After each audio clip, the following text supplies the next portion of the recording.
rebelles du M23 contre la RDC, dont l'armée congolaise venait de confirmer le soutien du Rwanda en faveur du dit rebelle qui opère fréquemment dans le Nord Kivu de la République démocratique du Congo. Macky Sall, président de l'Union africaine, joue les médiateurs depuis quelques jours.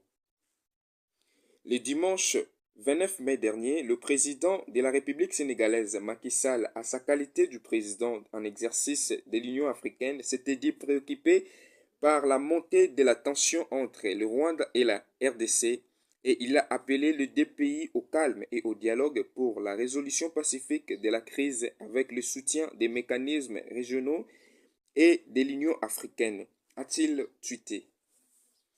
Dans le même sens de pensée, le président de l'Union africaine a, dans son dernier tweet publié lundi 30 mai 2022, confirmé d'avoir eu des entretiens téléphoniques avec le président Félix Tshisekedi et Paul Kagame.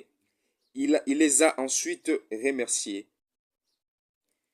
Je remercie les présidents Tshisekedi et Kagame pour nos entretiens téléphoniques d'hier et aujourd'hui dans la quête d'une solution pacifique du différend entre la RDC et le Rwanda, a-t-il tweeté.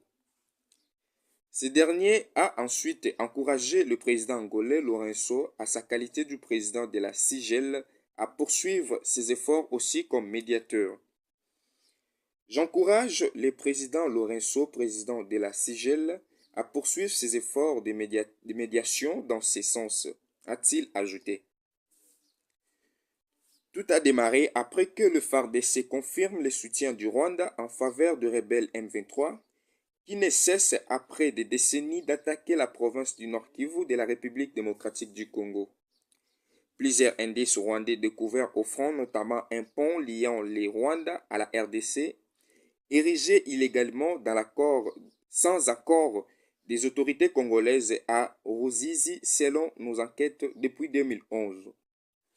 L'arrestation de 2 soldats avec les effets militaires de l'armée rwandaise qui, après leur audition, ils ont confirmé d'avoir reçu le commandement d'attaquer la RDC.